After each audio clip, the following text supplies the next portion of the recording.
Welcome back to Morning Talk on the Talk of Mid-Utah, KSVC 980 AM and 100.5 FM. Robert Lovell with you alongside Porter Huntsman. It's time now for our radio roundup interview for today. And today we are joined by Sevier School District Superintendent Cade Douglas and South Sevier Middle School Principal Michelle Nielson. Cade, Michelle, thank you for coming in today. Yeah, happy to be here. Yep, thanks for having us. Glad to have you on and talk about what's happening with, with Sevier School District. And before we get to the big news, which came out yesterday after the governor's press conference with as far as COVID guidelines returning to school, let's start off with South Sevier Middle School. It's just a block away from my house, so I get to see it, but I don't get to see the front, so I don't see the progress now. I saw the progress last year. But that's true. Now the construction is happening on the flip side, yes. Isn't it? Well, we were able to move into the learning portion of the building just this last spring, right after spring break, so that we were able to, evacuate, I guess you could say, move out of the old building so that the demolition could take place there and construction could continue. We're still in the middle of construction with building the last final pieces of the building and the landscaping and the upgrade of the football field and laying of a new track and things like that. But to start the school year, we definitely have the space we need. We have amazing, beautiful classrooms, brand new furniture throughout. Our gym looks so, so beautiful. I can't even describe to you how amazing the basketball court looks now with a total new design, total just refinished. You're going to love it, Robert. I know you spent some time in there. So I'm so excited for the community to see that. We're going to hold off on any kind of grand opening or open house for the community to come and take a tour until everything is 100% complete so that they can see the whole project. But we're just so grateful for the building. It definitely gives our kids just a wonderful, wonderful environment to learn in. There are windows beyond all reason. We've got so much natural light coming in the building. It just brightens it right up and gives us a great place to learn. All right, so what's the timeline then right now of where the middle school's at? We're looking at likely the end of October, maybe mid-November, to be able to say things are officially complete. Things, of course, will vary, or sometimes we have a bit of surprise now and then because, construction's a huge thing. It's been awesome for me to be involved in this simply because I had no idea how many hands go in to making something like this happen. And the people that we've worked with, the teams we've worked with, our general contractor, the manager, he's been amazing. It's just so impressive to see how many people have to come together to make something like this happen. So we all have to, be patient, be open-minded, be positive, because we know that everyone is doing the very best they can. But sometimes surprises come up and we just have to roll with the punches. And our students have been so awesome. When you look back at last year where they had such an interesting, I'll say, school year with the COVID requirements, and then to add to that, we told them all, surprise, we're also building a new building. So today you can't go here, and tomorrow you can't go here because of safety as far as construction. And they just handled it like champs. I'm just so proud of them. And so it will be so fun to give them this grand reward here in a few months to just say, here's this big, beautiful new school. Just the best of the best. It's just amazing. Porter asked the question before we came on the air as far as the learning space, so where the students can go. You don't need to bring in mobile units. They will have where they need to be classroom-wise. Correct. All of the classrooms and all of the learning spaces are complete. The things that we're still in process of constructing is our new multi-purpose room, which will be our lunchroom. Also has a full stage where we'll have some seating that we can set up to be able to continue our assemblies and programs, drama, that kind of thing, as well as providing us with an extra space for community athletics, which, as you know, is definitely needed in the Monroe area to have another gym space. So that's still under construction. And then our new band room is under construction, but we still have a backup band room for them to use while we're still constructing that. And then the other few elements that are still being worked on include our faculty room and teacher workspace, but again, we have a backup space for that. And then the upgrade of the football field and laying of a new track and things like that. That's what's still under construction. But yes, we definitely have the space we need to be able to start a school year very successfully. Yeah, right. I wanted to hit a little bit on that. The upgrades to the track and the football field. What we've always tried to do in all of our building construction projects is, this construction project is a result of the bond of 2013. That's the biggest portion of dollars that are going towards this project. And what we've always done is taken the plan and taken the dollars, and then obviously built the building as nice as we possibly can with the dollars we have. And we're very blessed to be able to do some of those fun upgrades that make learning fun. The track, Michelle and I were just talking about this before we came on the air. The upgrades to the football field and track are a very big deal, and it's a wonderful piece for the community. And then just a reminder, a huge thanks to our taxpayers, to the citizens of Sevier County. This is the final piece, the final bookend of our 10-year building plan.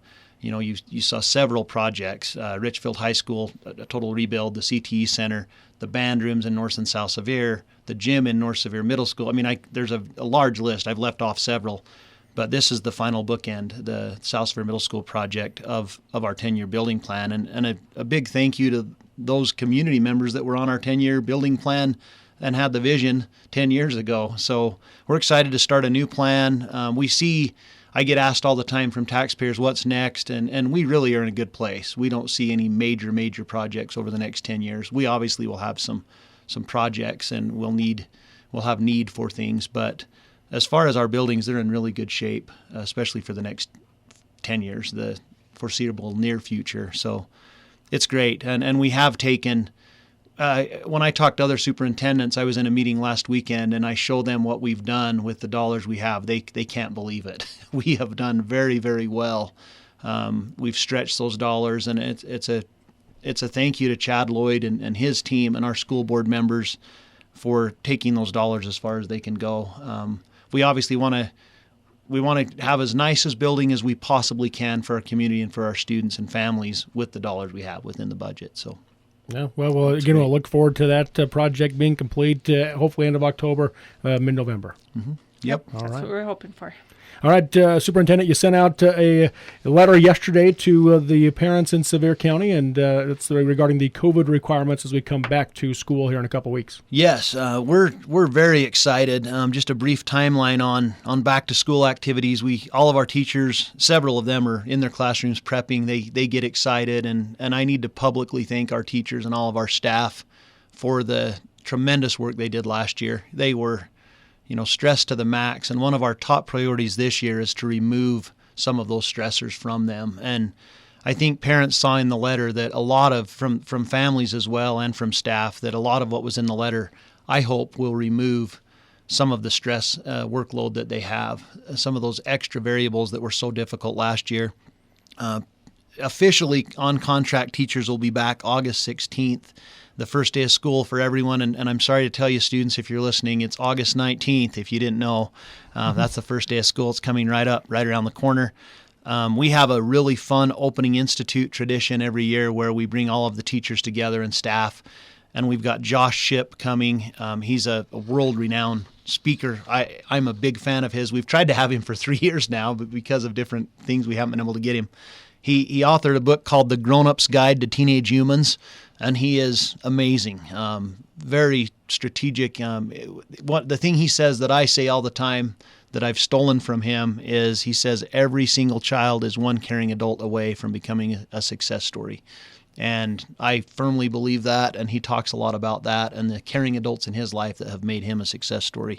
He came up through the foster care route and has become very, very successful because he had a caring foster father in his life. So we're excited about that. We also have she's from Canada, but she's a world expert. Her name's Jody Carrington. She'll be coming on Saturday, September 11th for our teachers, and she wrote a book called Kids These Days, and it is fantastic, where she really highlights how to help kids maintain emotional regulation in their lives, which is what so many children and adults struggle with in these difficult days, is maintaining emotion.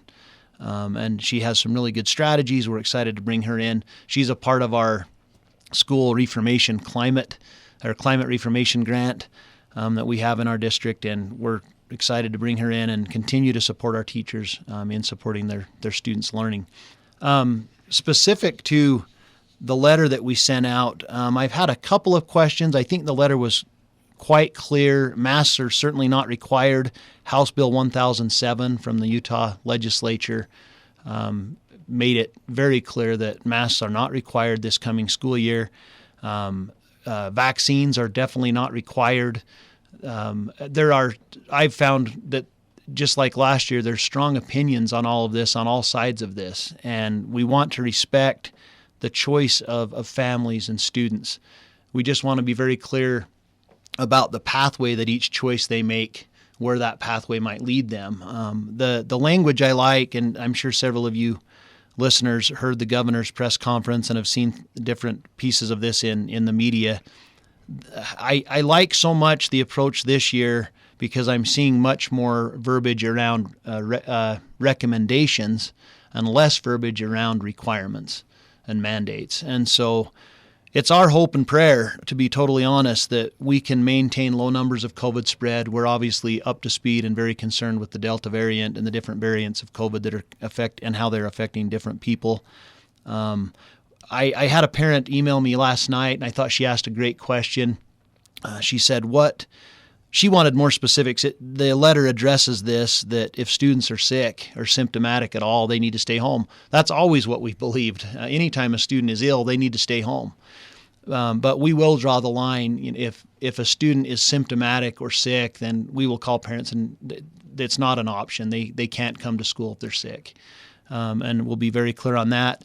Sometimes a student might have allergies, is a good example, and they have a stuffy nose, and if the parent, we'll work with the parent, say, hey, this is allergies. Can we get a doctor's note to just clarify that it's not something worse? And we'll work with people. I just feel much better about this year and our ability to work together and allow parents to be the first choice for what's best for their kids, and less requirements and mandates and more recommendations. And so that's the key piece to remember if you're a parent, is when you see these things, these letters come, and even if you check the state guidelines under coronavirus.utah.gov and education, what they're showing there are recommendations. And certainly we want to follow the recommendations the best we can, but we also need to allow choice and options for families, because they have every right to decide how they want to react to the different challenges that we face. So another thing quickly, I think I've hit on almost everything. Another area where, kind of like if a student is symptomatic or sick, they need to stay home, where we have to draw a pretty hard line is if any of our schools, the regulation states that any school of 1,500 or more, it's 2%, then we have to start taking steps. And we don't have any schools that big in our district, so it's 30 students. So any of the schools in our district, if we had 30 current cases of COVID, we would have to look at starting to test students and look at remote learning options, look at different opportunities to make sure we can keep school open. But even then, worst case scenario, it's a 10-day remote learning option. We're right back at it. So, and I don't see that happening. We had 14 students at one school at one time last year, was about our max. And the test to stay doesn't come up until you get over that 30, correct? No, you'll see very little, if any, testing. In fact, the only time I really see testing coming into play is if it's going to benefit us. We could say, hey, rather than cancel school, are you willing to test? Or maybe an example with athletics for you, Robert, rather than cancel this football game Friday night, if we're willing to test our students, we've seen a slight flare-up. If we're willing to test our athletes, can we still play? So testing becomes a very positive alternative versus doing away with the whole activity. Right. So I hope that makes sense. And I know we're out of time, but if just a reminder to parents, if you have any questions, don't hesitate to reach out to us. Our offices are always open. We want to communicate and be very upfront with everything that we're dealing with. But we are in a difficult situation still.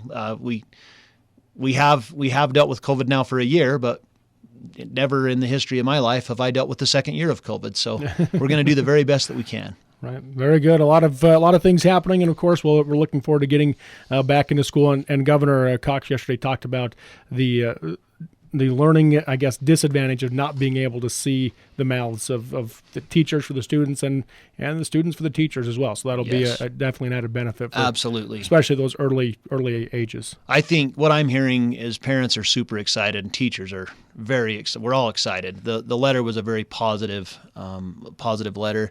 Another quick note is that the ESSER funds, the federal funds that have come in, there's now been 3 phases of funds that have flowed to us to help us deal with COVID, ESSER 1, ESSER 2, and then what we call ESSER 3. And we've got some really good plans for those funds. We've been working with parent groups, all of the community council representatives. We've reached out to them for feedback on how to appropriately spend those funds. And sanitization is the biggest thing we're hearing back. Keep things sanitary. Keep the buses clean. Keep the classrooms clean. And we're gonna continue to spend some of those federal dollars on those things to keep things sanitary. And then we've also phase 3. We're excited because we're allowed as part of ESSER 3 to use it on HVAC systems, which there's a couple of our buildings that really lack airflow. And bringing in new fresh air, and we're going to be able to get those projects underway within this coming year. So there's some good use of those federal funds. I like to use those funds for those kind of projects that last decades, and then we can keep our local funds directly related to students and their learning. So. Very good. Once again, Sevier School District Superintendent Cade Douglas and South Sevier Middle School Principal Michelle Nielson with us this morning for our radio roundup interview. Thank you guys for coming on. Thanks for your Thank time. you. We appreciate you allowing us to take the time to share this. All right, thank you. Once again, there's our radio roundup interview for today here on Morning Talk.